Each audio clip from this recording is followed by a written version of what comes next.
Hello. Magre-react lang ako dun sa kondisyon ni PRD. Dun sa mga nakapaligid sa kanya, kung talagang nagmamalasakit kayo sa kanya, hindi nyo na siya ibubuyo pa sa politika.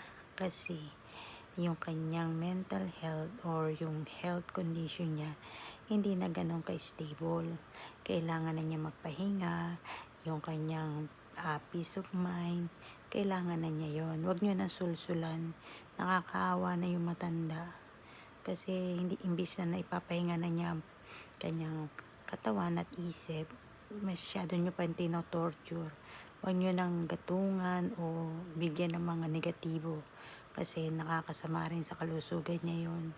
Kung kayo ay concern, huwag nyo na siyang bigyan ng mga problema tungkol sa politika. Yun yun.